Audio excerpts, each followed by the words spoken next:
আমার মা মারা গেছে, আমার মায়ের স্টিল ছবি অথবা ভিডিও ছবি আমাদের ঘরে অথবা মোবাইলে রাখা যাবে কি?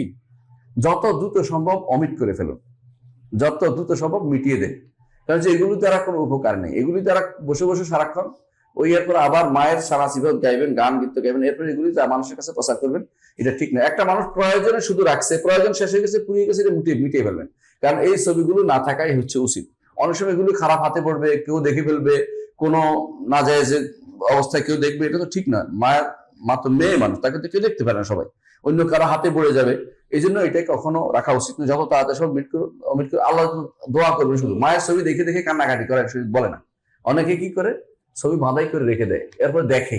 এগুলি কোনটাই জায়েজ নেই, কোনটাই জায়েজ নেই। বরং আপনার যে সমস্ত ছবি প্রয়োজন নাই সেগুলোকে আস্তে আস্তে করে কেটে নষ্ট করে দিন। এগুলো শরীয়ত অনুমোদিত জিনিস নয়, এই ছবি রাখবেন না।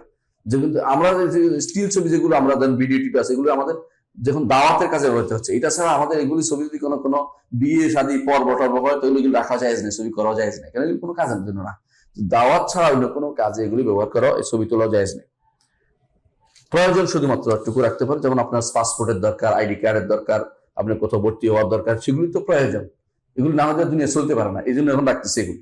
আমাদের শেখদের মতো হলে সুবিধা হতো, শেখরা ছবি তুলতো না। আমাদের শেখ বিন বাজ রাহিমাহুল্লাহ, তার কোনো ছবি, এতে কোনো পাসপোর্টে কোনো ছবি ছিল না, শেখদের কোনো ছবি লাগে না, ওরা এমনি যাইতো এমনি আসতো, কোনো ছবি ছিল না।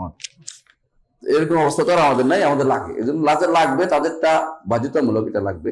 আর যাদের লাগবে না, লাগে না যাদের, তাদের রাখবেন না, কোনো ছবি, অতিরিক্ত ছবি রাখবেন না।